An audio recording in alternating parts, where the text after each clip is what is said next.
psikososial tu buat masa sekarang ni agak, kita panggil apa, agak sangat sesuai dan menjadi trend sebenarnya dibincangkan di peringkat JPN dan PCD, kalau KPM pun. Maknanya selain daripada kita membincangkan tentang prestasi pelajar dalam akademik, oleh kerana kita dalam keadaan PKP, pelajar di rumah, kita pun di rumah, gerakan kita agak terhad. Jadi psikososial ni dibincangkan supaya apabila pelajar-pelajar nanti boleh hadir ke sekolah, adakah pelajar-pelajar yang akan datang ke sekolah kita ni dia punya sosio emosi dia sama seperti sebelum 2 tahun sebelum. Maknanya kita dah mengajar lama, 10 tahun, Salga mungkin dah 16 tahun, 17 tahun. Jadi adakah sosio emosi pelajar kita ni sebelum pandemik dan selepas pandemik sama? Kalau tidak sama, saya ingat tentu ada anak-anak di rumah, kalau tidak sama, apakah langkah-langkah yang perlu kita prepare, sedia, supaya bila anak murid kita masuk, kita dapat cater mereka dengan lebih baik. Baik, saya akan tunjuklah, ini adalah batch yang terakhir. Saya ingat semua guru yang ada pada hari ini akan rindulah kepada anak-anak pelajar dia.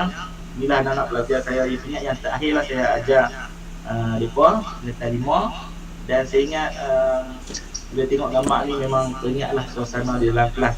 Tentu bila kita duduk di pejabat ni, satu perkara yang tentu akan rindukan ialah suasana gelak ketawa pelajar-pelajar dalam kelas. Sebab tu saya minta juga, mohon daripada ketua jabatan saya, sesekali memang saya balik ke sekolah sekolah tertentulah untuk saya mengajar supaya skill yang ada pada diri kita ni tak hilang. Katanya hari tu saya ada dengar Dr. Azhar ada sebut, kita ni selagi mana kita pegang DG, itulah grade jawatan kita tu, grade gaji kita tu, selagi mana kita pegang DG, dia kata lagi itulah kita adalah guru.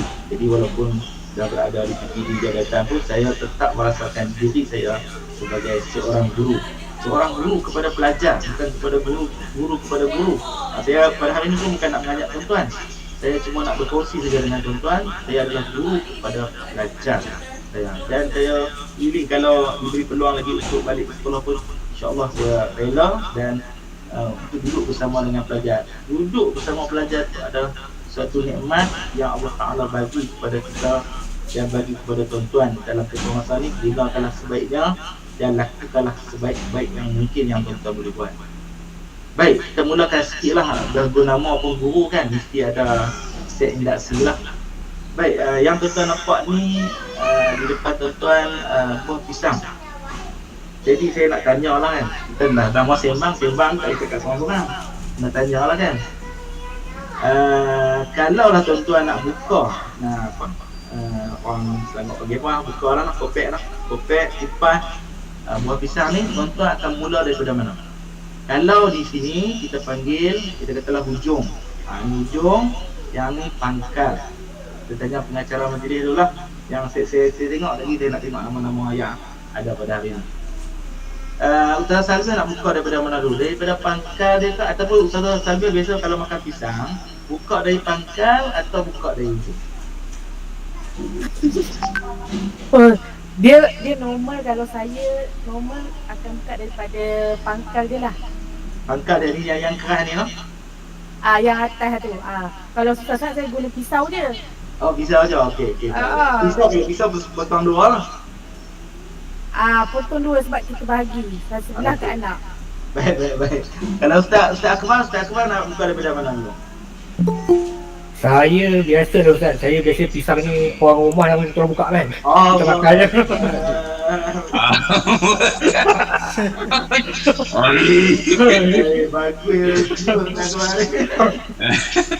Baik, dalam ada satu siri video motivasi daripada luar negara yang bertajuk How to Peel Banana Like Monkey. Dia kata macam mana yang suka makan pisang ni, kita tahulah apa tu monyet kan. Macam mana monyet akan buka pisang. Kalau tuan-tuan tengok dalam gambar-gambar apa tu iklan, gambar-gambar kartun, gambar-gambar yang real pun, monyet akan buka pisang daripada sebelah hujung. Oh, bedanya kalau kita buka daripada pangkal pun terbuka juga, kalau buka daripada hujung pun terbuka juga. Yang ni perumpamaan analogi yang dibuat oleh Dr. Amir Senin.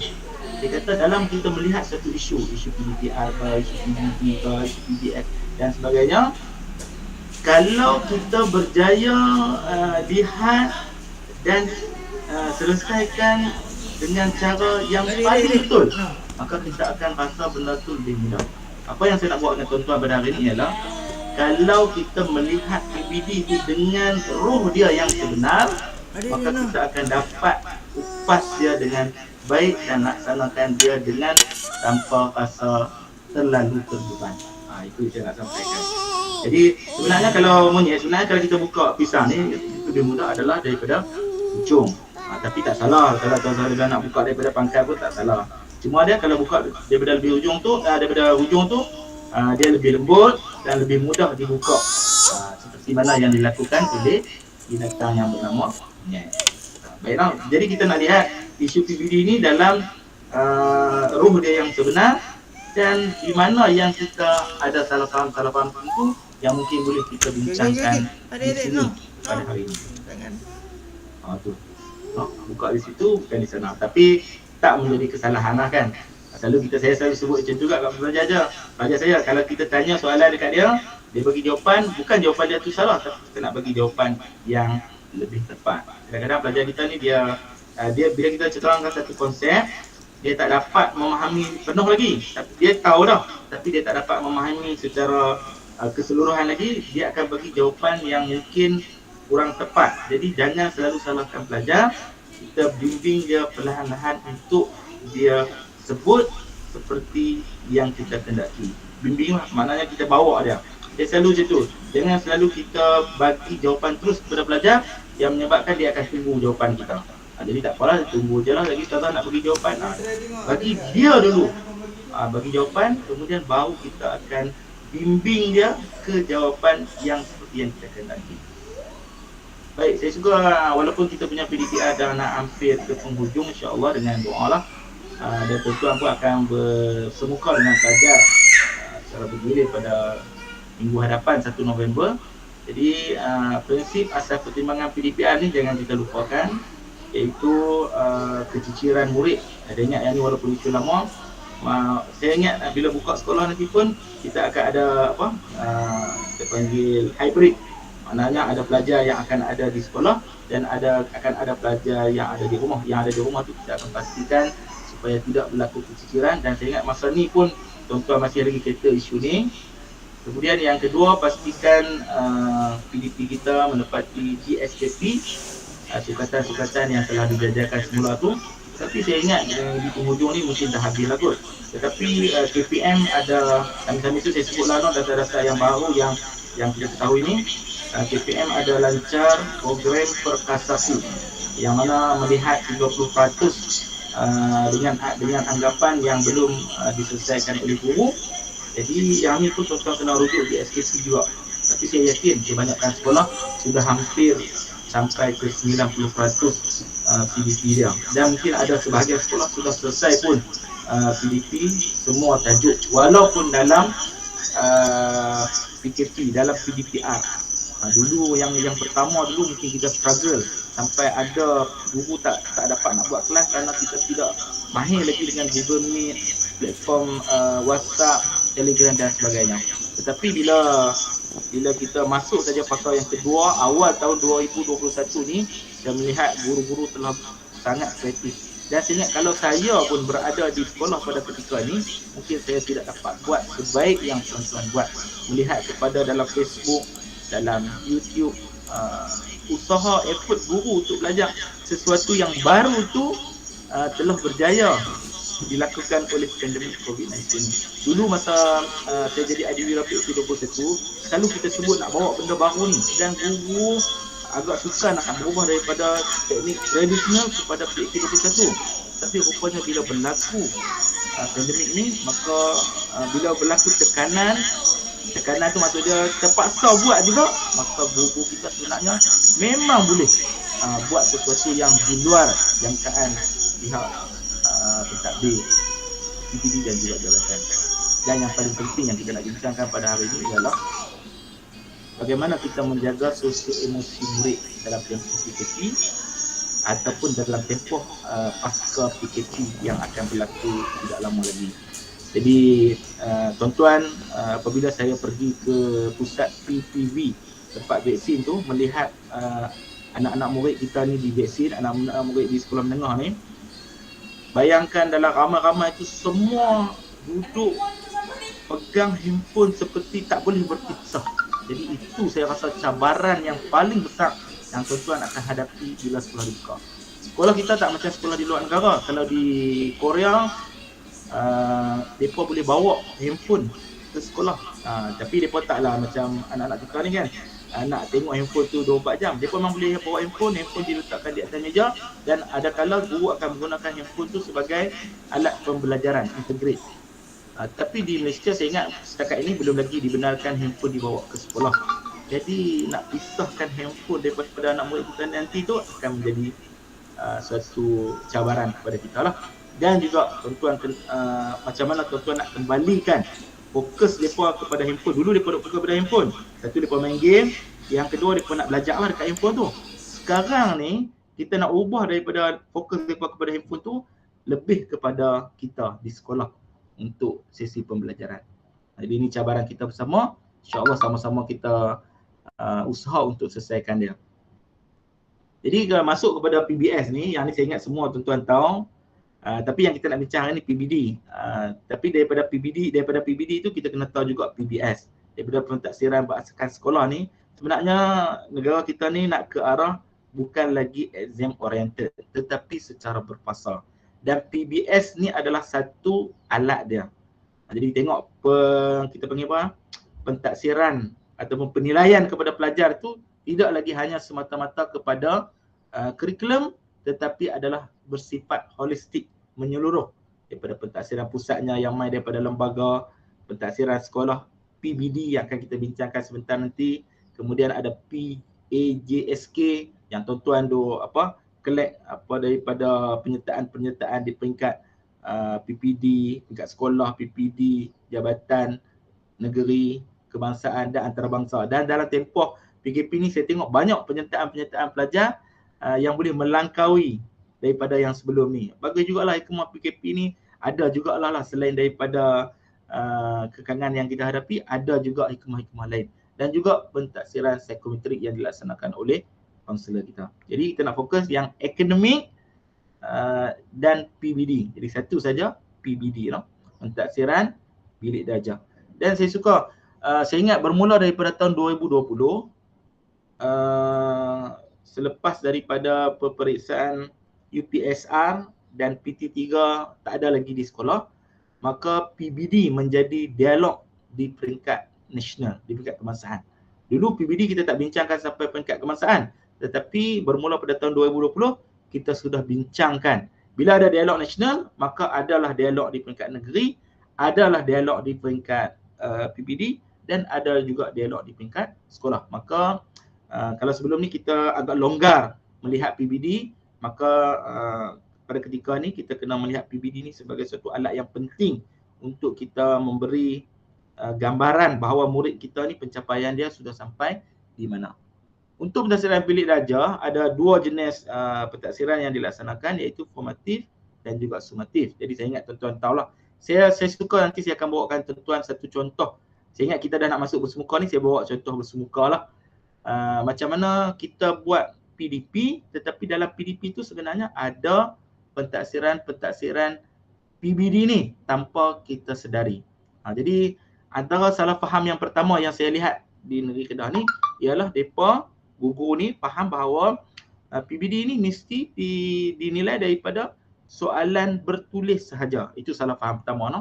Sedangkan ada lagi penilaian yang lain daripada secara bertulis boleh kita jadikan PBD. Maknanya kita boleh tengok budak tu dari sudut yang lain selain daripada tulis. Tapi yang bertulis itu juga dijadikan utama. Sehingga kan ada sekolah-sekolah tertentu dia sanggup buat modul PBD. Contohnya modul PBD Pendidikan Islam. Okey, jawab soalan yang pertama dan kedua ni TP1. Jawab soalan ketiga, keempat TP2. Sampai jawab soalan yang seterusnya tu dapat TP6. Pemahaman tu pada saya salah. Kita tak boleh nak kecilkan skop pandangan kita terhadap PBD itu sebegitu kerana penilaian PBD ini adalah luas. No? Satu, kita gunakan PBD ni, kita panggil apa? Assessment for learning. Kita gunakan penilaian tu adalah untuk pembelajaran. Saya tunjuklah dengan contoh lebih mudah. Satu lagi kita guna sebagai pembelajaran, maknanya kita gunakan penilaian kita tu, sama ada kita tanya soalan, kita buat kuis dan sebagainya tu sebagai pembelajaran kita. Daripada soalan tu dia belajar. Kemudian ada juga assessment of learning. Maknanya apabila kita dah habis satu topik, satu bidang dan sebagainya, kita akan adakan satu ujian. Yang ni kita panggil ujian sumatif untuk melihat bagaimana perkembangan pelajar terhadap topik ataupun bidang yang kita dah ajar kepada dia.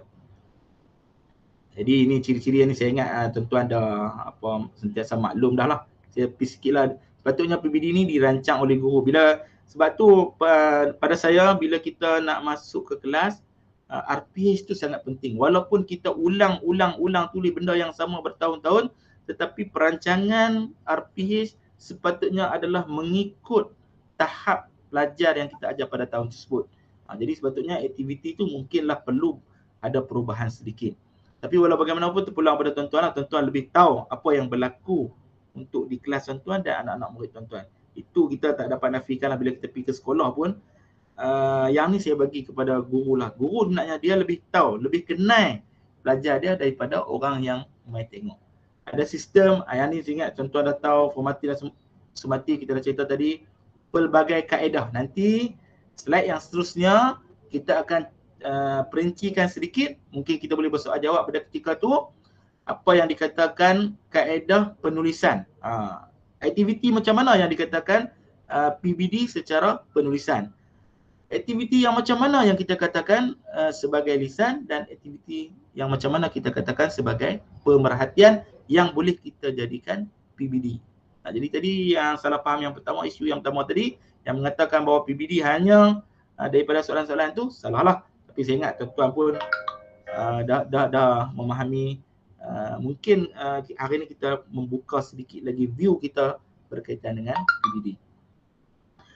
Baik, kemudian berdasarkan kriteria yang tu SK, SP, SPI, saya ingat tuan-tuan dah mahir meningkatkan perkembangan individu. Okey, tuan-tuan, apa tujuan PBD?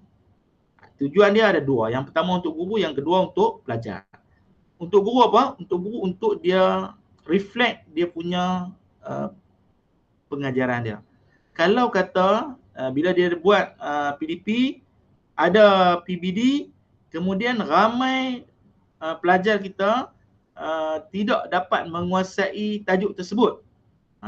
Selain daripada kita menilai pelajar, kita bagi TP-TP tu, katalah 50% berada di bawah TP1, berada di bawah TP3, tahap penguasaan minimum tu, maka sebenarnya kita kena reflect PDP kita, adakah perlu berlaku ubah suai ataupun adakah perlu berlaku intervensi tertentu supaya pelajar-pelajar kita yang ramai duduk di TP1 dan TP2 tadi boleh bergerak ke TP yang lebih tinggi.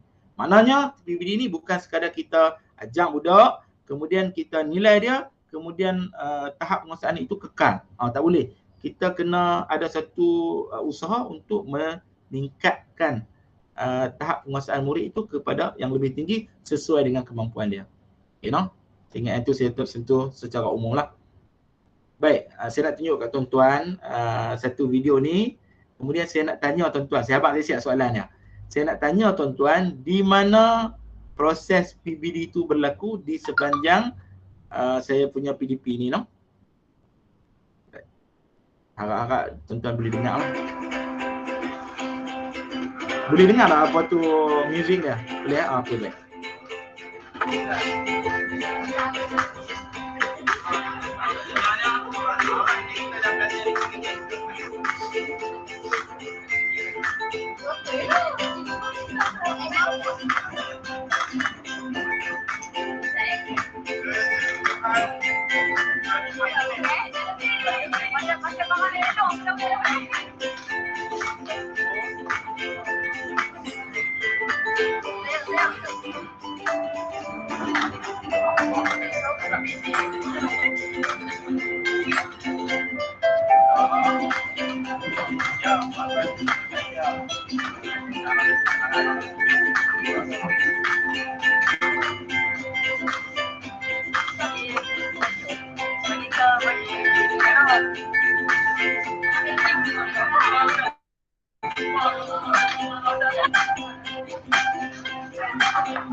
Pakaian dia itu orang. Dia pakai tujuh. Tak nampak sangat lah dia cakap dia. Sudah ada baju dia pun dah busuk. Dia pakai tak ketat, tak ikut kaki.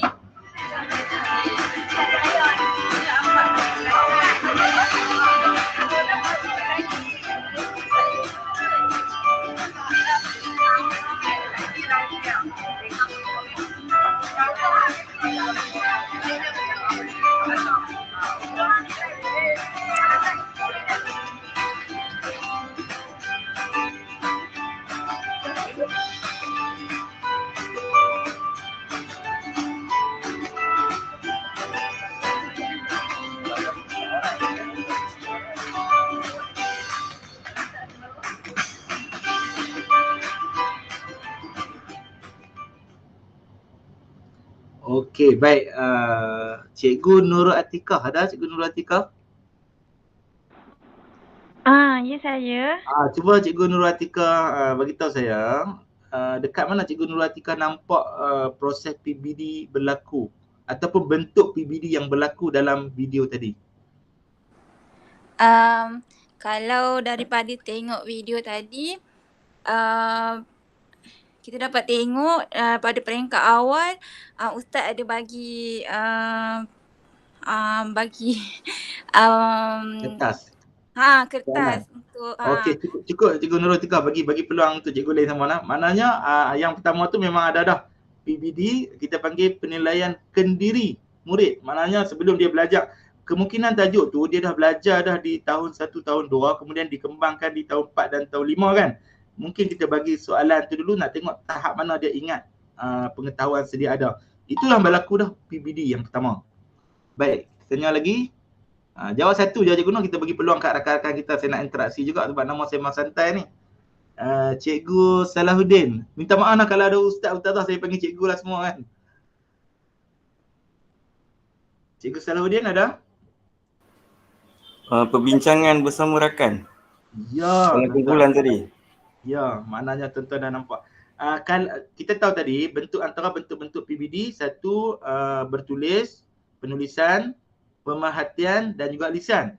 Kalau perbincangan tu Cikgu Salahuddin nak letakkan di aspek mana? Penulisan, Lisan atau pemerhatian? Lisan. Pemerhatian sekali, lisan, berdua boleh. Betul Cikgu Salahuddin. Lisan boleh kalau kita tengah dia berbincang, kita interact, kita tanya soalan, ataupun kita dengar bagaimana dia menerangkan kepada rakan dia, ataupun masa mereka memperbincangkan isu-isu yang kita bagi kepada mereka, boleh kita kategorikan sebagai lisan. Ataupun ketika mereka bincang tu, nak menghasilkan satu patung yang menutup aurat tu, boleh juga kita buat PBD berdasarkan pemerhatian. Ini maknanya kita dah buka view apa tu PBD daripada skop yang kita hanya nilai daripada soalan kepada lebih besar, iaitu daripada lisan dan juga pemerhatian. Tak nak Cikgu Salahuddin? Saya tanya satu lagi orang guru. Okay. Mat contest. Nama ni menarik. Cikgu Okey, silakan cikgu. Okey, melalui pembentangan hasil kerja. Ya, melalui pembentangan hasil kerja. Kita kena tahu cikgu bahawa bila kita masuk ke kelas, di dalam kelas kita ni ada pelajar-pelajar yang berbeza. Ada yang laju, cepat, ada yang suka bercakap, ada yang suka menjawab, ada juga yang kita panggil introvert. Dia tak suka cikgu-cikgu tanya dia, tak suka, tapi dia tahu. Tapi bila melalui pelbagai aktiviti yang kita buat di dalam kelas, pernah tak cikgu lihat bahawa kalau kita ada buat hasil kerja, ada budak yang jarang-jarang menjawab soalan kita secara lisan ni, akan menghasilkan satu hasil kerja yang baik menepati objektif yang kita sasarkan pada hari tersebut. Itu yang dimaksud, yang disebut oleh Cikgu Mat contest ni. Betul cikgu, maknanya daripada hasil kerja yang dihasilkan tu pun boleh jadi PBD beliau. Maknanya bukan, kita tak bagi soalan pun, kita cuma bagi tugasan, tetapi dia menghasilkan tugasan tu menepati objektif yang kita sasarkan pada hari tersebut. Dan kalau nak detail lagi, menepati SPI, standard prestasi yang ada dalam dokumen standard curriculum tu, lagi baik. Lagi maknanya budak tu dah capai tahap PBD, cuma kita tengok nanti tahap prestasi mana yang dia dah capai. Jadi dalam tu kita boleh lihat ada pre-test tadi, kemudian ada masa projek, masa pelajar menghasilkan bahan, tugasan. Masa dia duduk labeling tu pun kita boleh buat PBD dah. Tengok betul tak dia label satu-satu tu. Kemudian masa dia membuat pembentangan. Kemudian masa dia kritik. Sebenarnya kalau tuan-tuan perhati betul-betul video tu, ada dua tugas yang dia kena buat. Satu, daripada patung yang kurang sempurna pakaian kepada lebih sempurna. Yang kedua, patung yang sedia kurang sempurna, pakai ketat, tudung tak menutupi dada, singkat dan sebagainya. Kita bagi dia kritik. Masa ni pun kita boleh buat PBD, dan juga akhir sekali kita boleh buat ujian menyeluruh. Yang ni biasa kita buat, ada soalan dan ada juga jawapan kefahaman daripada murid-murid. Okey cikgu boleh juga satu aktiviti ataupun satu kelas kita ada banyak pelbagai. Saya ingat dalam ni ada PBD dari aspek penulisan, ada dari aspek pemerhatian, dan ada aspek daripada lisan. Kita tanya ataupun kita bagi dia terang. Okey.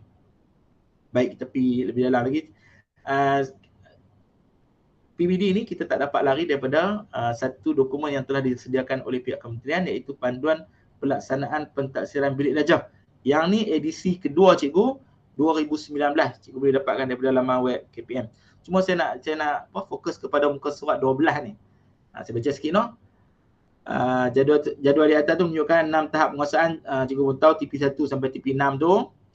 Okey, setiap penyataan tahap penguasaan ditafsir secara generik dalam mata pelajaran sebagai aras tertentu untuk memberi gambaran holistik tentang pencapaian murid.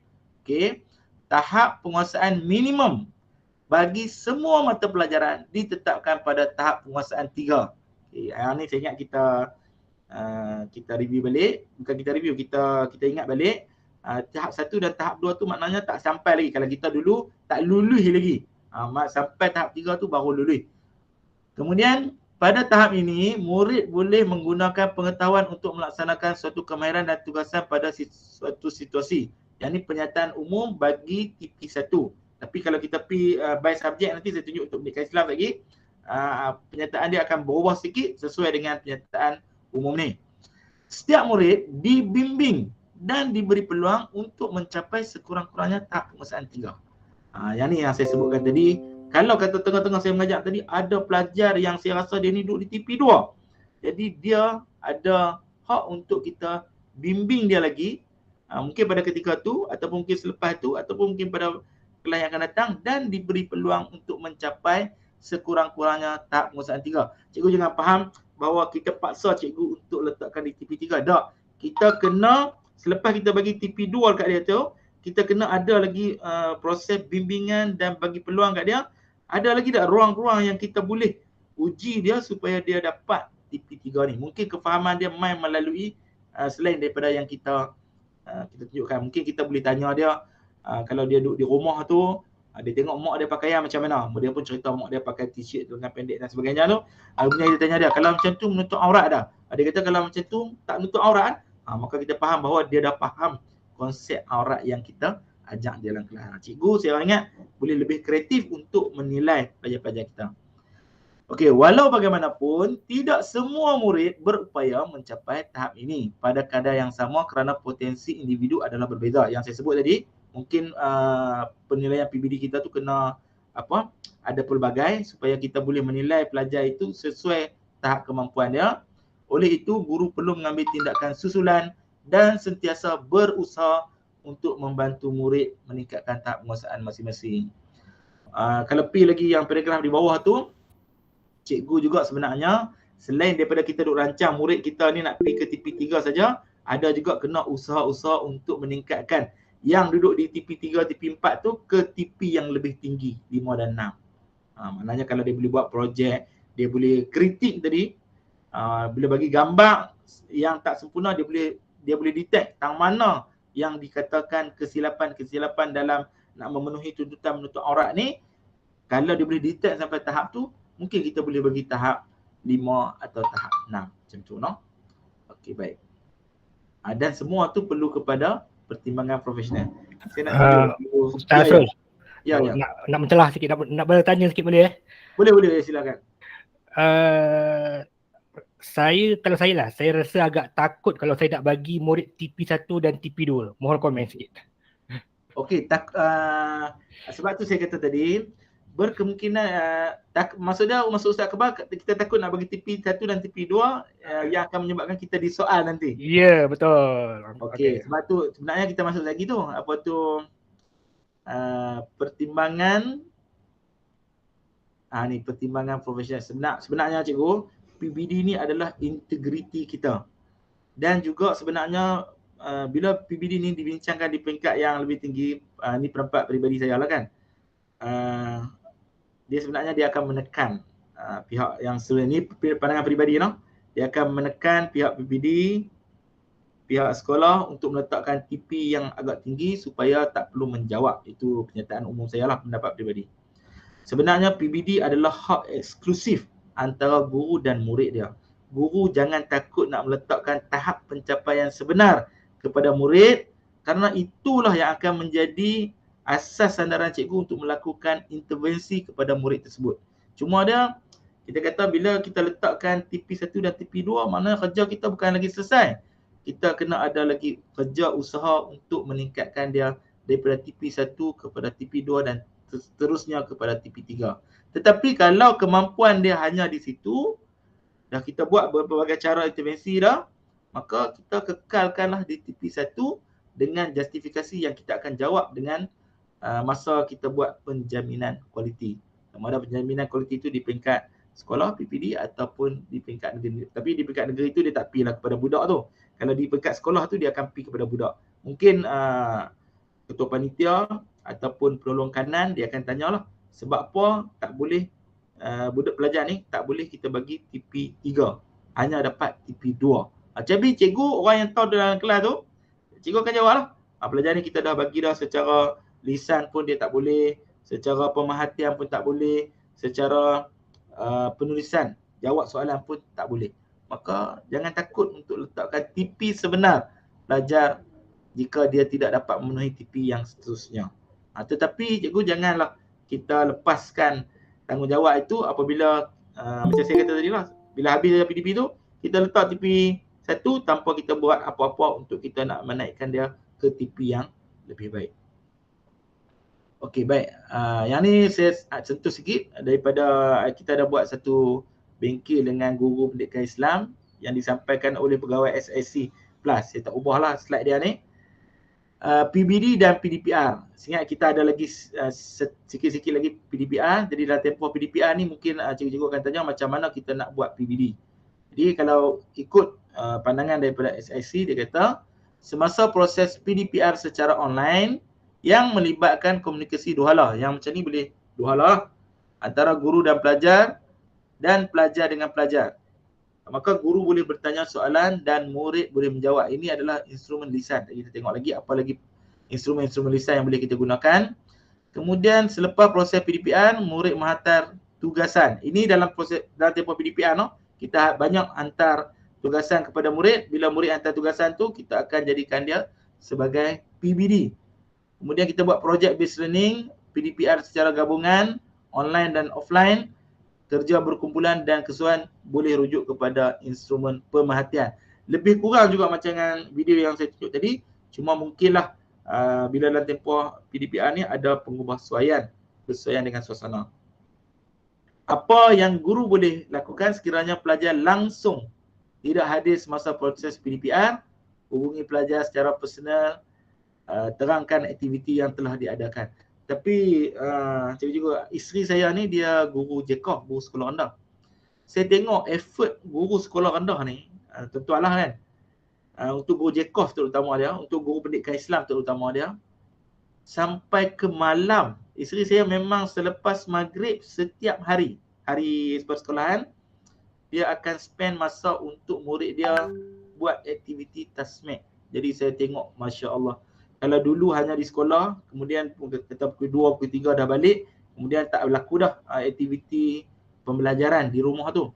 Tetapi dalam tempoh PDPR ni, saya tengok usaha cikgu-cikgu itu sudah melangkaui masa dan keadaan. Maknanya cikgu sangguplah berkorban masa hampir setiap hari saya tengok untuk memenuhi tasmik anak-anak murid. Mungkin waktu ketika masa yang diperuntukkan dalam tempoh PDPR tak cukup, terpaksa dibawa pada waktu malam. Okey, yang ni isu-isu ni guru kurang mahir dalam pelaksanaan PBD dan intervensi yang dicadangkan oleh pihak. Tuan-tuan boleh tengok ni, download sebenarnya dalam ni buku panduan ni sangat lengkap daripada pemahaman berkaitan dengan PBD sampailah cara kita nak buat perekodan. Ingat saya tak sentuhlah yang ni, kita nak jimatkan masa. Okey, yang ni saya sebutkan tadi tentang penyataan. Tadi kita tengok penyataan umum untuk semua mata pelajaran. Yang ni pernyataan umum untuk standard prestasi bagi pendidikan Islam. Saya cuba nak bawa tuan-tuan dengan contoh yang lebih mudah. Kita ambil pada pembelajaran syahadah, contoh dia lah. Mengucap tu, asyhadu an la ilaha illallah wa asyhadu anna Muhammadar Rasulullah. Bagaimana kita nak sesuaikan dengan tahap penguasaan 1 sampai 6. Bagi tahap 1, berkemungkinan tuan-tuan boleh, ni cadangan mungkin tuan-tuan boleh sebut asyhadu an la ilaha illallah wa asyhadu anna Muhammadar Rasulullah, dan budak boleh detect itu adalah mengucap, dia kata kan. Kalau belah Kedah ni dia panggil mengucap lah. Yang ni mengucap ni ustaz. Jadi dah boleh bagi TP1. TP2, murid menjelaskan pengetahuan tentang kefahaman. Murid tahu penyataan mengucap tu asyhadu an la ilaha illallah wa asyhadu anna Muhammadar Rasulullah. Kalau kita sebut hal lain, astaghfirullahalazim, yang ni bukan mengucap ni, pun kita dah boleh bagi TP2. TP3 yang kata menguasai tahap minimum untuk mengucap ni, mungkin murid boleh abang kata itu adalah penyataan mengucap dan boleh sebut sekali penyataan mengucap. Macam mana murid tu dia tahu tapi dia tak boleh sebut? Ini saya ingat kreativiti cikgu. Kalau saya nak tanya cikgu lah, boleh tak cikgu bagi kat TP3 dekat dia kalau dia sebut dengan sebutan cikgu? Maknanya kita sebut dia ikut. Boleh tak cikgu bagi TP3? Boleh tak saya nak tanya seorang cikgu? Cikgu Muhammad Afiq. Maknanya untuk pembelajaran syahadah ni, kalau kita nak bagi dia TP3, boleh tak kalau kita sebut dulu, kalau kita bagi dia sebut, dia tak boleh sebut. Tapi kalau kita sebut dulu asyhadu an la ilaha illallah, dia pun ikut, boleh tak kita bagi dia TP3? Cikgu Muhammad Afiq.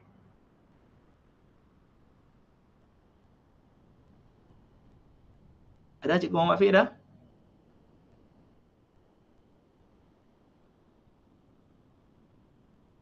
Ataupun apa pengurusi kita, pengacara kita, Tuan Salviah, boleh tak kita bagi TP3? Kalau pada saya ikut saya punya budi bicara boleh. Ya.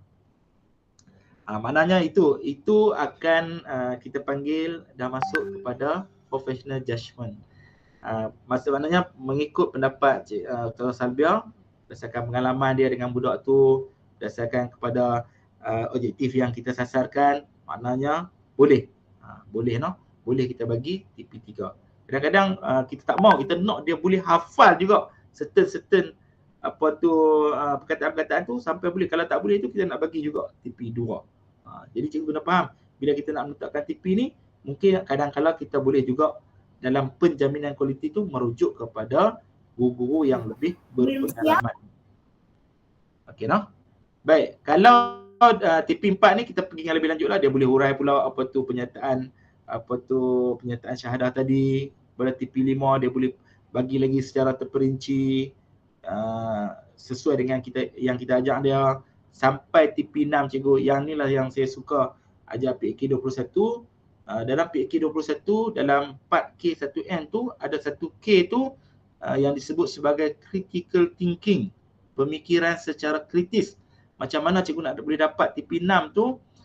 Kalau dalam penulisan RP saya memang akan ada satu step saya akan tulis, murid dapat mengaitkan ataupun murid mengaitkan isi pembelajaran dengan kehidupan sebenar. Kalau cikgu berjaya bawa dia apa yang dia belajar, asyhadu alla ilaha illallah wa asyhadu anna Muhammadar Rasulullah, macam mana dia nak kaitkan syahadah ni dalam kehidupan dia yang sebenar, maka saya ingat cikgu boleh bagi kat dia TP6. Kalau dia boleh terangkan kepada cikgu lah, maknanya dengan mengucap ni asyhadu alla, dengan menafikan semua Tuhan-Tuhan yang tak betul itu, hanya Allah sahaja yang ada di dunia ni. Kalau dia boleh cerita tu dengan kita buat ibadat kepada Allah, dengan buat apa yang Allah suruh, tinggal apa yang Allah larang, maka tuan-tuan dah boleh bagi TP6 kepada dia. Sama ada tuan-tuan tanya dia ataupun tuan-tuan bagi tugasan supaya dia buat, ataupun tuan-tuan bagi soalan secara lisan. Saya biasa ajak tajuk beriman kepada kitab. Jadi macam mana saya nak bagi TP6 kepada pelajar saya ni, saya bagi soalan kebat, kemahiran berfikir aras tinggi. Macam mana saya bagi soalan tu? Saya datangkan satu kokpit kapal terbang. Dia pun tengoklah ni kokpit kapal terbang. Saya kata biasa tengok tak ruang ni, dia kata ada murid akan jawab. Biasa murid-murid kita ni hebat. Pengetahuan dia pun kadang-kadang melangkaui tanggapan kita. Kemudian kita tanya pula model apa. Kadang-kadang ada yang boleh jawab Boeing. Kemudian tanya pula 737 ke 777. Okey, kemudian baru bawa mereka kepada satu situasi. Kalaulah kamu sebagai seorang pilot bawa kapal terbang di udara, tiba-tiba berlaku keadaan yang kita kata kerosakan ke, masalah ke di atas tu yang berkaitan dengan kapal terbang tu, apa yang seorang pilot ataupun kamu akan buat? Jadi dia akan jawab macam-macam lah. Kemudian kita pun akan habang kat dia prosedur bagi seorang pilot apabila berlaku masalah enjin ke, minyak nak habis ke sebagainya tu, dia memang akan rujuk kepada manual yang disediakan oleh pihak kapal terbang lah. Biasanya akan duduk di sebelah kiri atau kanan pilot tu. Selepas prosedur tu dia ikut, barulah dia buat keputusan. Nah, abang kata dalam kehidupan kita ni, nak kait dengan beriman kepada kitab tu. Nah, abang kata dalam kehidupan kita ni, kalau berlaku masalah, sebenarnya apa yang kita kena buat? Jadi budak akan jawablah dalam bentuk jawapan kebat di peringkat menengah lah. Kalau di peringkat rendah mungkin kita boleh bagi benda tu lebih ringkas lagi. Jadi kalau berlaku apa-apa saja dalam kehidupan kita ni, sebenarnya yang perlu kita rujuk adalah panduan yang disediakan oleh Allah Subhanahu Wa Taala. Okey, yang ni kita boleh skip. Skip. Saya nak pergi kepada contoh-contoh. Baik. Tadi kita kata pentaksiran PBD ni ada 3 yang utama lah. Lisan, pemerhatian dan juga penulisan. Untuk lisan, cikgu-cikgu boleh gunakan aktiviti contoh yang saya nyatakan di dalam skrin ni. Yang pertama soal jawab. Yang kedua maklum balas. Maklum balas ni biasanya mungkin kita bagi pernyataan umum, kita minta seorang-seorang bagi maklum balas. Kemudian komen guru. Yang keempat bacaan kuat macam apa tu syahadah tadi. Kemudian pembentangan seperti yang cikgu tengok dalam video tadi, hafazan, nyanyian bercerita dan syarahan. Okay, lepas dah habis 3 ni saya nak buka soalan sikit no. Kalau penulisan cikgu boleh guna kuis, boleh guna latihan, boleh bina slide, bina carta, graf sesuai dengan objektif yang cikgu sasarkan. Kemudian kalau pemerhatian boleh kita buat senarai semak, anekdot ni apa dia ni? Rekod berterusan, gambar aktiviti. Kalau dalam tempoh PKP ni mungkin kalau cikgu nak suruh dia belajar tentang alam sekitar, mungkin nak suruh dia tunjuk gambar dia dengan pokok-pokok ataupun aktiviti dia membersihkan halaman rumah, rakaman video, sikap dia, kepimpinan, sasiah produk ni semua boleh kita lihat. Yang ni banyaknya kalau kita dapat mengajak secara bersemuka. Jadi ada soalan tak berkaitan dengan bentuk pentaksiran tu? Ingat Ustaz Akbar dia minta apa? Mungkin ada bentuk-bentuk pentaksiran cikgu nak pastikan boleh tak dibuat PBD kalau kita buat pentaksiran sebegitu. Ada soalan? Ustaz, saya nak tanya lah Ustaz. Okay. Sebab saya tengok rata-rata cikgu ni kan, diorang takut nak meletakkan TP6 sebenarnya. Sebab apa? Diorang macam confused nak menyediakan evidence tu. Nak buat evidence macam mana kalau video tu nak buat macam mana ya, kalau kerja berkumpulan tu macam mana. Cuba Ustaz kongsikan dengan kami bagaimana untuk penyediaan evidence dengan aktiviti yang pelbagai ni. Okey. Baik, yang pertama penyediaan evidence yang pertama tak wajib lah kan. Kita tahu dah tak wajib. Tetapi dalam nak meletakkan TP5 dan TP6 ni ada kalaulah kita ditanya macam yang ni saya ingat lebih kepada penjaminan kualiti lah. Dan ditanya sebab apa murid ni kita bagi dia TP6. Jadi kita nak sediakan bukti. Sebab tu cikgu selain daripada kita buat penilaian, kemudian buat laporan dalam merekod ni, cikgu juga kena buat perekodan. Kita panggil apa yang tu, yang ni laporan. Cikgu juga kena buat perekodan. Sama ada perekodan itu berlaku di buku latihan, bahan yang dihasilkan oleh murid. Yang tadi tu dekat dengan apa yang patung kertas yang saya buat tu, mungkin di situ cikgu kena take note PBD dia. Kemudian mungkin juga boleh berlaku di buku rekod mengajar. 3 itulah yang saya bisa tengok. Buku latihan, bahan kerja murid dengan buku rekod. Biasanya 3 ni cikgu akan take note. Ataupun ada juga cikgu yang akan menggunakan borang transit.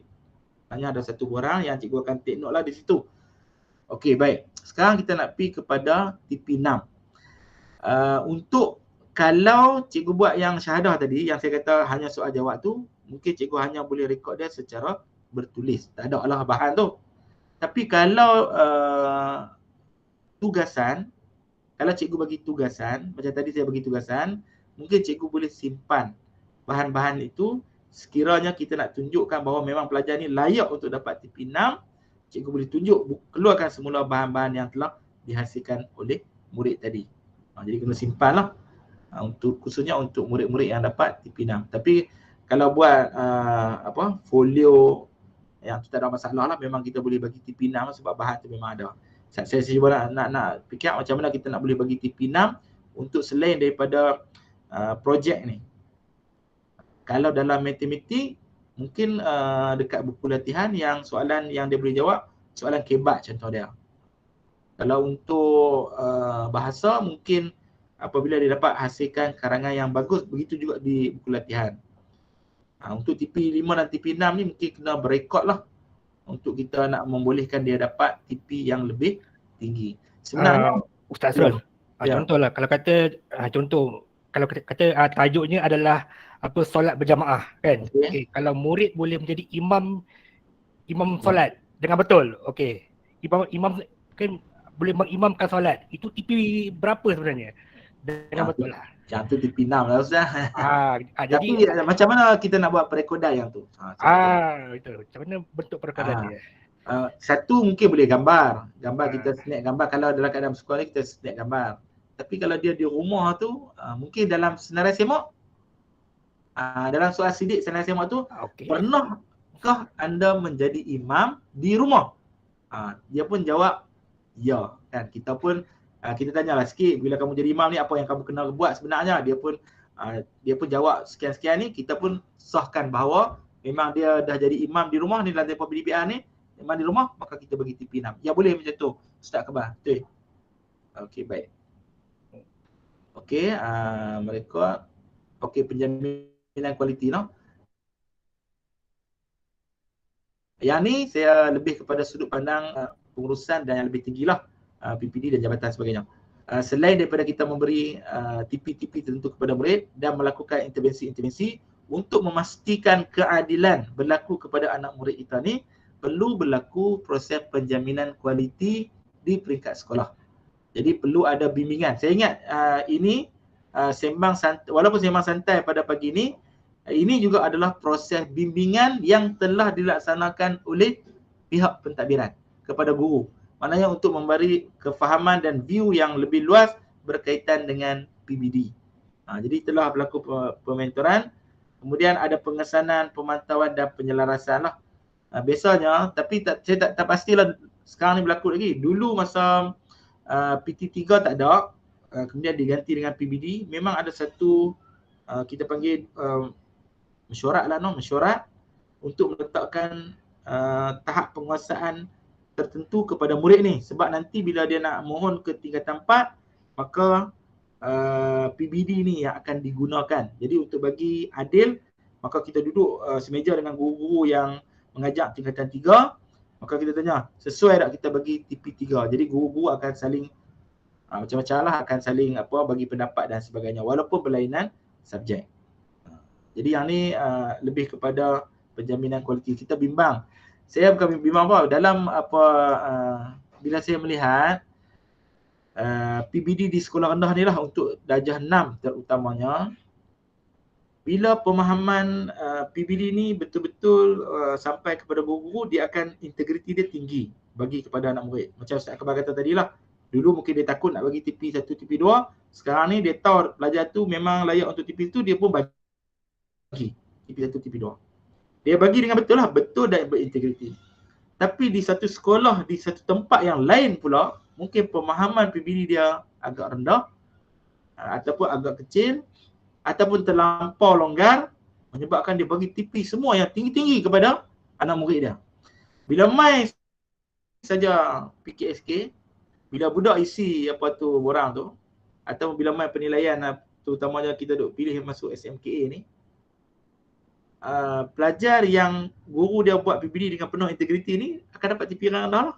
Manakala pelajar yang guru dia agak longgar dengan PBD tadi akan berlaku TP yang tinggi, walaupun sebenarnya tidak layak bagi pelajar tersebut. Jadi itulah saya selalu sebut bahawa integriti kena ada, sebab kita takut bahawa kalau pelajar tu tidak layak untuk sambung ke SBP ataupun SMKA, tiba-tiba kita bagi juga, menyebabkan dia tak dapat ikut dengan sepenuhnya apabila dia sambung di peringkat menengah. Okey, penjaminan kualiti. Okey, habis no? Baik, ada soalan lagi? Dalam tempoh PDPR ni juga, cikgu-cikgu saya nak maklumkan, kita ni dulu kita ni mungkin satu-satunya sumber murid. Selain daripada buku apa semua tu, kita satu-satunya. Adalah murid kita sikit. Tengok Google, saya ingat dulu tak ramai. Tapi bila berlaku PDPR ni, kita dah berubah. Murid kita sebenarnya, kalau cikgu-cikgu perasan lah, dia sebenarnya memilih guru lah ni. Cikgu-cikgu pernah tengok tak? Saya ingat di peringkat pentadbir mungkin ada lah kan. Dia hanya masuk kelas mata pelajaran tu je, mata pelajaran lain dia tak masuk. Ada tak? Kalau ada tu maknanya sekarang ni, sebab itulah cikgu-cikgu berusaha secara kreatif yang mungkin untuk menarik minat anak murid dia duduk dalam kelas dia. Kerana pilihan pada ketika ini, pada ketika PDPR ni berada di tangan murid. Maknanya sama ada dia nak masuk kelas, ataupun dia tak mau masuk, ataupun dia masuk tapi dia tak dengar pun. berada di tangan murid. Tapi kalau kita berjaya bawa dia betul-betul ke dalam kelas, maka dia akan ikutlah. Jadi dan juga kita kena gunakan kelebihan atau hikmah PKP ni, penggunaan pelbagai sumber rujukan tu daripada internet dan sebagainya itulah untuk kita aplikasikan bila kita masuk ke PDP bersemuka nanti. Okey, saya ingat ini nak masuk dah fasa yang terakhir. Ada lagi soalan berkaitan dengan apa PBD? Secara umum lah cikgu, no? Ataupun yang cikgu rasa isu-isu tertentu berkaitan dengan PBD. Ustaz, saya nak tanya. Okey. Okey, ini untuk mata pelajaran bahasa Melayu. Baik. Okay, sebab dia beza sikit dengan pelajaran lain, sebab bahasa Melayu dia melibatkan kemahiran, 3 kemahiran je. Dia tak ada tajuk-tajuk macam subjek lain lah kan. Okey, antara 3 kemahiran tu, membaca, menulis dan lisan tu. Okey, kalau lisan tak ada masalah pada saya, pada murid. Semua boleh bercakap. Kalau buat aktiviti pun ada pelibatan. Okey, menulis ni agak terhad juga. Tapi yang paling teruk ialah membaca.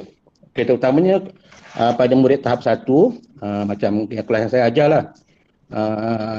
Murid tahun 2 iaitu murid mangsa pandemik lah ni. Okey, murid tak boleh baca langsung. Macam mana kita nak nilai dia? Sebab dalam TP keseluruhan, kita hanya letak 1 TP saja kan. Tetapi masa kita buat penilaian tu memang ada 3 pecahan tu untuk lisan, bacaan dan tulisan tu memang dia ada pecahan untuk TP-TP dia, tetapi keseluruhannya ialah 1 TP keseluruhan. Tapi 2 kemahiran tu okeylah. Yang paling saya rasa yang paling berat sangat ialah untuk membaca. Kalau murid tu langsung tak berbunyi, macam mana kita nak letak TP-nya tu? Okey, itu saja. Okey, baik. Yang cikgu masukkan ni adalah dalam tempoh PDPR, no? PDPR dan kelas sekali. Kalau PDPR, kalau yang ini bila kita ajar kemahiran tu, kalau aktiviti menulis tu dia adalah masuk. Okey. Tapi kalau membaca, dia memang tak hantar video yang kita suruh rakamkan tu. Okey, baik. Baik, kita maklum dalam tempoh PDPR ni memang kemahiran literasi murid, no? Apa tu menurun, dan kita pun memang menjangkakan dalam tempoh kesan dia akan berlaku lagi dalam tempoh 2 atau 3 tahun yang akan datang lah. Maknanya saya ada seorang anak yang berada di tadika, dan saya ingat di hujung tahun ni lah dia baru boleh membaca berbanding dengan kakak dia yang boleh bersemuka ketika tadika dulu. Pada tahun 5 tu, hujung tahun tu dia dah boleh membaca, tahun 6 tu boleh membaca dengan lancar. Jadi bila murid-murid ni masuk ke sekolah akan menjadi masalah seperti yang cikgu sebutkan tadilah. Jadi macam mana kita nak bagi tahap penguasaan? Yang ni cikgu memang kita kena rujuk SPI, standard prestasi. Kalau pelajar tu memang tidak menguasai tahap yang kita sasarkan ataupun yang ditetapkan, memang kita kena bagi dia pada tahap tu sajalah. Mana mungkin pada tahap 1 ataupun tahap 2. Kalau langkah-langkah untuk intervensi dan penyelesaian tu mungkin cikgu boleh bincangkan dalam panitia ataupun di peringkat sekolah lah untuk nak saya cadangkan. Cuma dalam pemberian TP tu, pada saya ini yang kita katakan sebagai professional judgement. Adakah dalam tempoh ni dengan menggunakan pengalaman kita bersama murid tersebut, cikgu pun dengan budak darjah 1 ni, tahun 1 ni mungkin tak pernah bersemuka sekali pun. Sebab memang mereka ni masuk-masuk awal tahun tu, mungkin awal tahun tu sempat jumpa. Ataupun budak ni kalau masuk lambat, terus kita tak ada jumpa. Adakah dengan keadaan kita mengajar macam tu telah menyebabkan pelajar ini lambat untuk menguasai proses pembacaan dia, no? Dan kalau cikgu tengok pun dalam tempoh pandemik tahun lepas pun semua subjek bahasa yang ni di peringkat menengah lah mengalami penurunan dari segi prestasi pencapaian dalam peperiksaan. Memang diakui agak sukar untuk mengajar bahasa dalam tempoh PDPR ni. Tapi walau bagaimanapun saya ingat cikgu dah buat yang terbaik. Kalau tidak ada sokongan-sokongan di rumah tu, macam kita guru-guru ni yang kita kata celik lah tentang pendidikan anak-anak ni, mungkin selepas guru dia mengajar kita akan follow up lah. Maknanya saya balik tengok juga kan apa yang dia belajar tu, kadang-kadang tu kita juga turut serta dengar dan juga turut serta mengajar. Tapi bagi anak-anak yang ibu bapa dia latar belakang yang pendidikan yang kurang tinggi ni, mungkin dia akan mengharapkan 100% kepada guru semata-mata. Jadi kalau soalan cikgu tadi untuk meletakkan TP tu, pada saya ikut professional judgement cikgu, kalau budak itu layak dengan TP tersebut kita letak, dan jangan kita push untuk letak di TP yang tak sepatutnya pelajar itu tidak layak. Okay, no? Baik, kita sambung sikit lagi. Jadi saya buka soalan sikit lagi nanti. Dalam tempoh ni cikgu kena jadi saya gariskan ada 3 perkara yang cikgu kena kuasai. Yang pertama, cikgu kena jadi new learner. Ada banyak sebenarnya benda-benda baru kita kena belajar. Dalam tempoh pasca pandemik ni, pada saya cikgu kena belajar menjadi seorang kaunselor dah, pakar motivasi. Esok ni pelajar masuk ni, cikgu kena dia nak pisah tu daripada dia duduk di rumah. Kadang-kadang tu kita tahu lah pelajar kita mangkit lewat, daripada dia nak kena mangkit awal mai sekolah. Dan saya ingat dalam kepala budak ni, bila dia nak mai sekolah ni, yang paling utama tu adalah nak jumpa kawan-kawan. Cikgu lah akan jadi seorang pembelajar yang baharu ni, bagaimana nak tarik mereka kembali fokus dalam kelas. Yang kedua, jadi motivator, bagi semangat. Saya dulu orang tanya apa rahsia apa tu ni, saya bukanlah bila saya mengajar tingkatan 5 tu, dalam tempoh 5 tahun tu berlaku peningkatan setiap tahun, dan berlaku peningkatan peratus pelajar yang mendapat cemerlang tu daripada 4% kepada 36%. Kebanyakan dia saya harap hanyalah motivator. Banyaknya interaksi kita dengan murid tersebut. Termasuklah bila murid hadir bersemuka nanti. Kemudian cikgu dalam tempoh ni kita dah belajar bahawa kita tak mampu buat semua. Jadi dalam tempoh ni kita jadilah collaborator. Maknanya kita dah banyak ada link dengan guru-guru yang mungkin di jauh. Ni macam ni kan. Kalau saya di Kedah, tuan-tuan di Sekencan, mungkin kalau nak panggil tu saya ingat agak susah nak atur jadual nak TP tu. Tetapi dalam kemudahan yang kita ada ni, kita dah boleh berkolaborator dengan guru-guru ataupun orang yang pakar walaupun dia berada di mana. Jadi cikgu-cikgu, saya ingat dalam ni pun kita dah ada grup WhatsApp, grup Telegram dengan guru ni.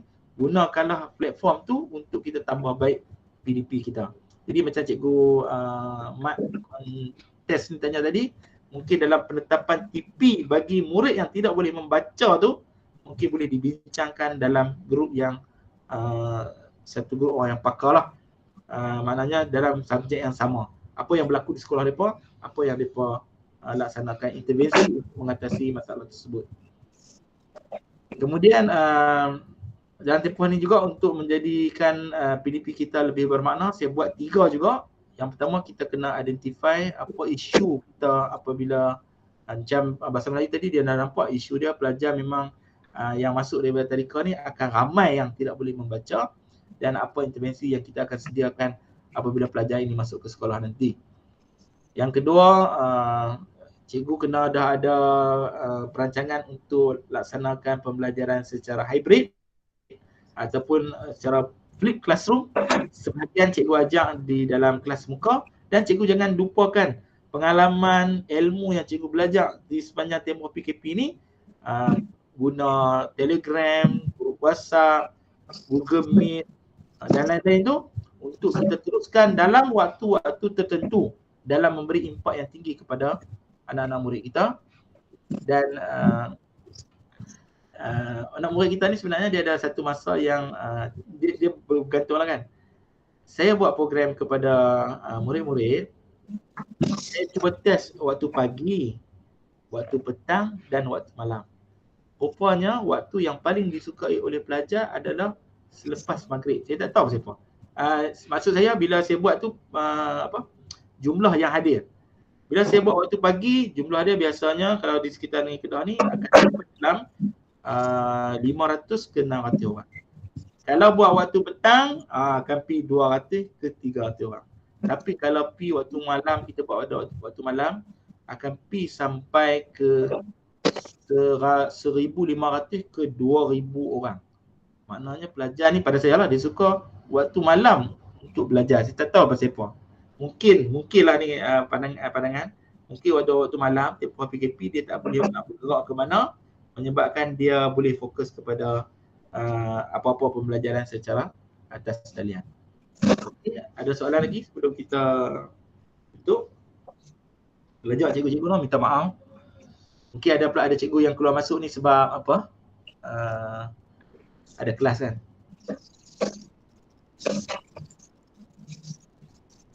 Ada soalan lagi? Saya ingat perbincangan berkaitan dengan pencapaian PBD di peringkat sekolah adalah perlu. Bila kita dah ada dialog di peringkat PPD, di peringkat sekolah kena ada pre-council lah. Ini cadangan saya lah. Maknanya kita dah bincang dulu di peringkat sekolah, apa justifikasi yang kita nak bagi. Kita pencapaian tu kita jangan ubah. Maknanya seperti yang Ustaz Akbar sebut tadi, kalau pelajar itu layak dapat TP1, TP1 lah, TP2, TP2.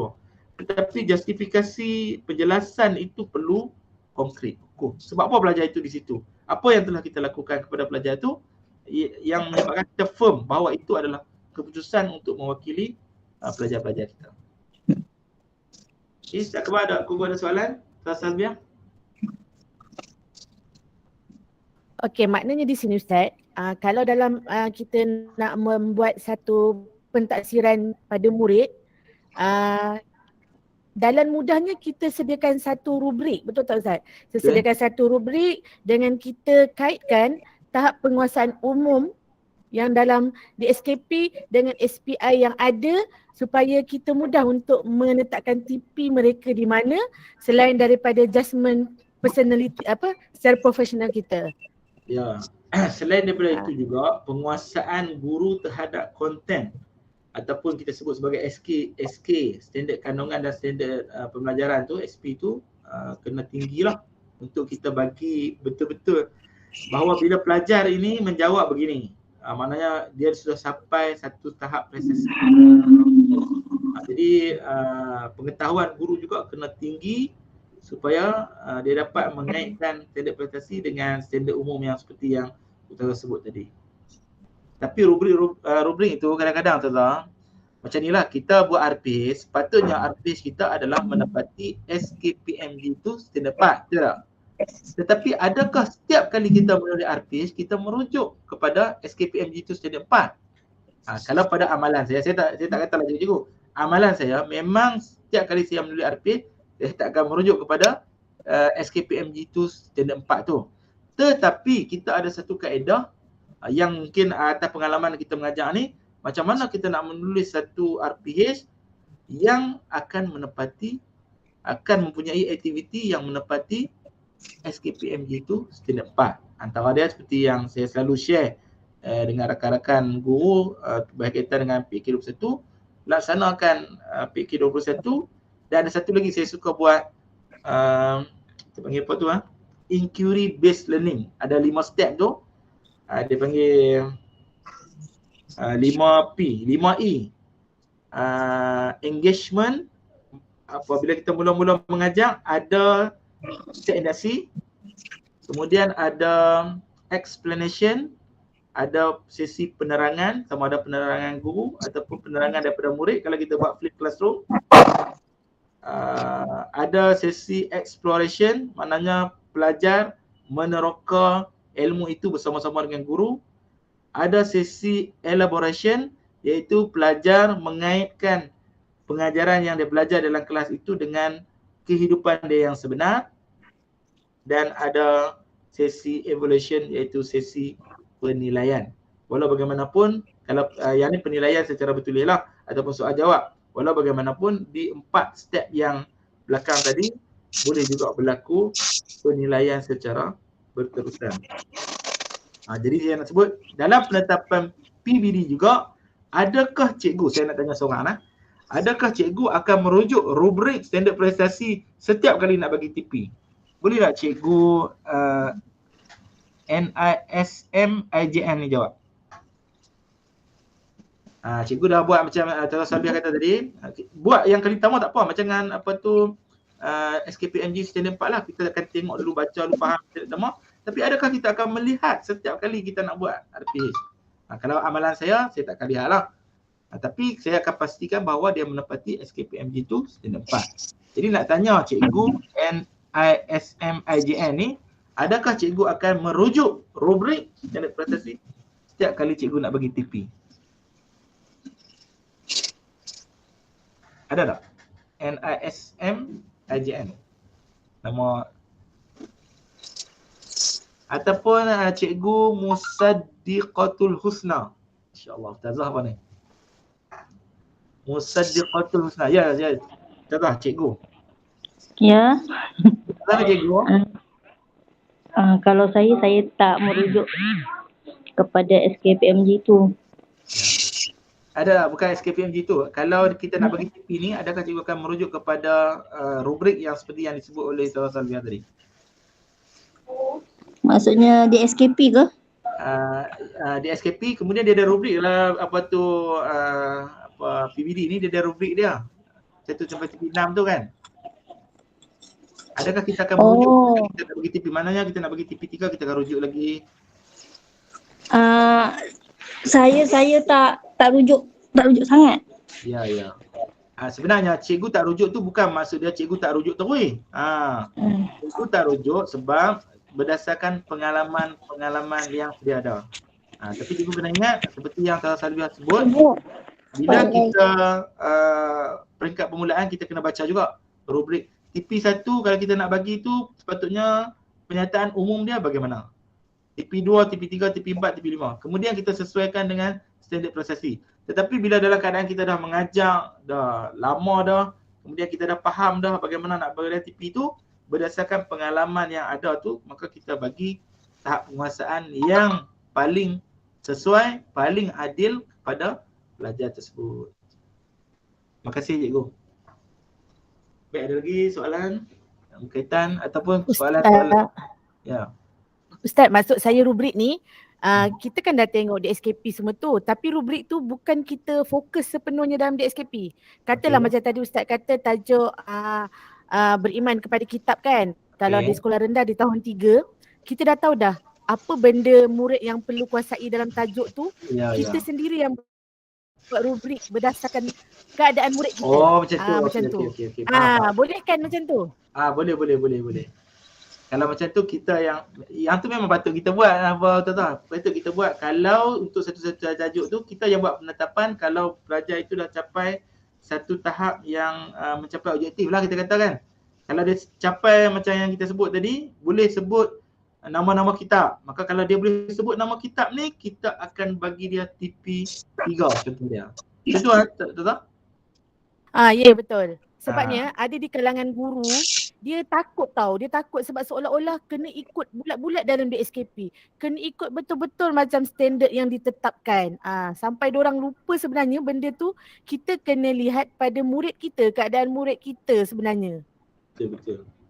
Betul, saya setuju dengan apa Tuan Salbiah. Selain daripada kita bacalah panduan-panduan yang diberikan oleh kementerian ni, kita juga kena melihat kepada suasana pelajar kita.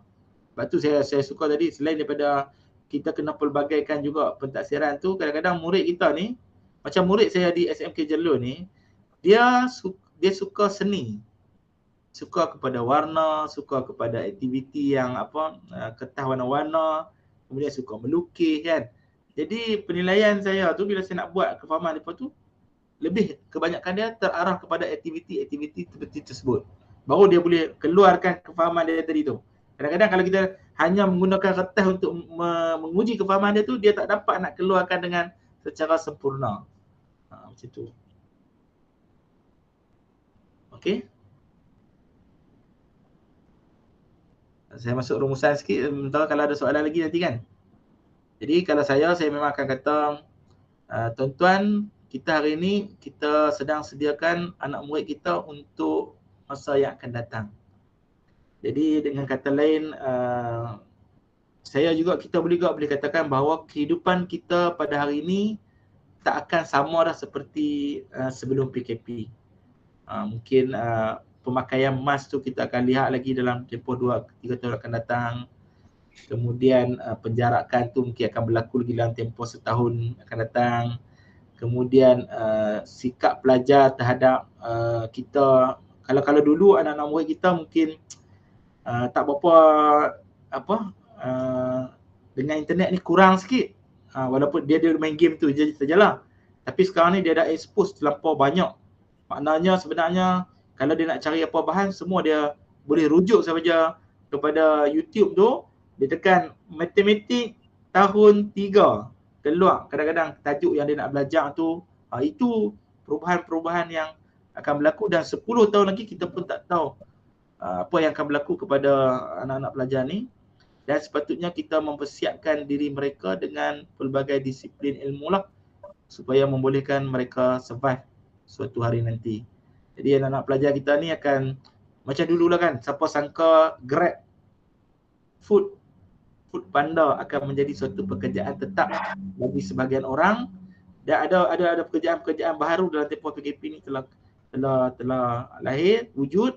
Kemudian perniagaan atas talian telah melebihi rancaknya daripada perniagaan secara fizikal ni. Jadi kita kena sedialah anak murid kita ni dengan kemahiran-kemahiran yang seperti disebutkan oleh pihak kementerian 4K1M tu, supaya mereka hidup dengan baik pada selepas mereka lepas alam persekolahan. Itu saja daripada saya. Ada lagi soalan 1-2 kalau yang sebelum saya nak tutup ni? Kalau tak ada, saya serah balik kepada pengacara majlis. Terima kasih pada Ustaz Asrul.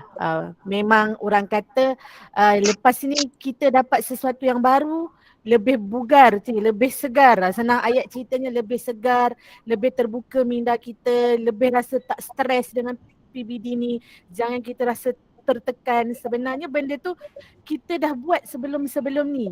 Cuma penjanaan nama tu saja, daripada pembelajaran biasa kepada PBS, PBD. Tapi sebenarnya benda tu adalah sama, cuma di-upgradekan lagi. Jadi kita ni sebagai guru-guru ni yang sebenarnya kena berubah, cari peluang, cari potensi diri kita untuk kita lebih ke tengah. Macam Ustaz cakap tadi lah kan. Lepas tu kita jangan takut dengan apa-apa perubahan yang berlaku. Kita cuba cari kekuatan diri. Dan murid-murid kita yang berada di TP1 dan TP2, jangan kita terus biarkan, tapi itu kita care mereka, kita sayang mereka supaya mereka lebih ke hadapan. Okey. Terima kasih kepada pihak penganjur. Anjuran bersama sebenarnya program pada hari ini antara unit kurikulum dan juga hal ehwal murid bersama dengan co-curriculum. Terima kasih pada semua pihak dan terima kasih kepada Ustaz, dan akan datang bolehlah berkongsi-kongsi lagi dengan kami, sebab saya rasa dekat dan mudah difahami. Okey, dengan itu kita tutup majlis kita hari ini, sembang santai kita hari ini dengan bacaan tasbih kafarah dan suratul As. Subhanallah. Bismillahirrahmanirrahim.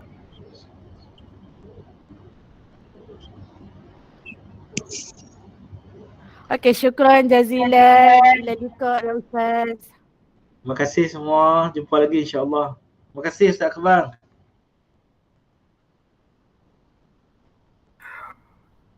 Allahu Akbar Ustaz. Terbaik hari ni. Allahu Akbar. Sekadar yang mampu. Tuan Guru Ustaz. Okey. Terima kasih Ustaz banyak tahniah.